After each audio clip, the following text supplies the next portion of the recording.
Bago tayo magpatuloy, huwag kalimutang mag-subscribe sa aking channel.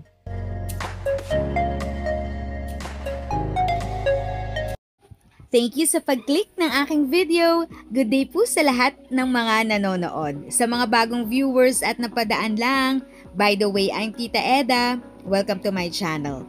Ang channel na maghahatid sa iyo ng dagdag kaalaman tungkol sa government services, bagong mga balita at informative videos na galing sa legit na resources. Mag-subscribe na para updated ka.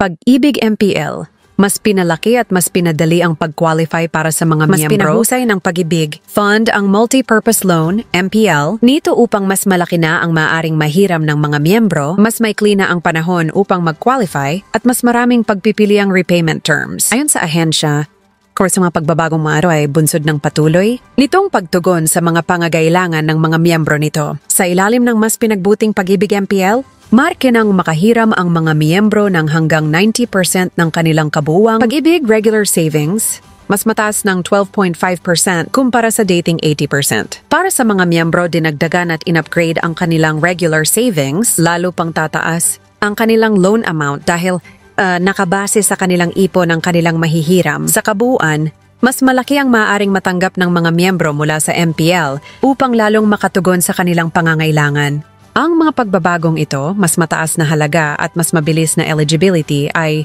ipatutupad din sa iba pang short-term loan programs ng Pag-ibig tulad ng Health and Education Loan Programs, HELPS, at Calamity Loan. Bukod sa mas malaking loan amount, mas pinaiksi rin ang panahon para maging eligible ang mga miyembro. Sa ilalim ng pinahusay na programa, maaari na mag-loan ang mga aktibong miyembrong may 12 buwang hulog sa Pag-ibig. Mas mabilis kumpara sa dating requirement na 24 buwan. Dahil dito, mas maaga nang makaka-access ng pondo ang mas maraming miyembro para sa kanilang mga agarang pangangailangan. Samantala, ang mga miyembrong may existing loan sa ilalim ng dating guidelines ay maaari ka ring mag-apply muli sa enhanced MPL kung kailangan pa nila ng karagdagang cash dahil sa mas mataas na loan entitlement. Ang mga pagbabagong ito ay magiging available simula Mayo 16, kabilang din sa mga pagbabago sa Pag-ibig MPL ang bagong 1-year repayment term bilang dagdag na option sa existing na 2 at 3-year terms nito. Nagbibigay ito ng karagdagang flexibility para sa mga miyembro upang lalong maiakma ang buwanang bayad sa loan sa kanilang financial capacity.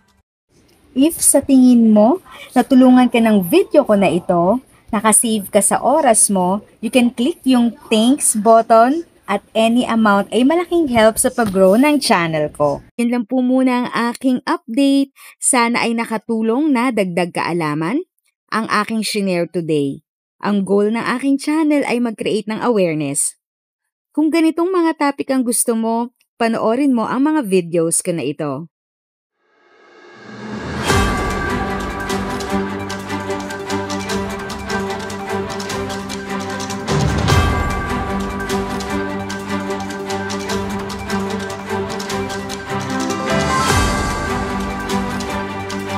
Thanks for watching! Kung may kapamilya, kaibigan o kakilala sa tingin mo ay magiging interesado sa video, please share or tag sila sa comment section. At syempre, if nagustuhan mo ang video, i-like mo na ito at subscribe ka na din.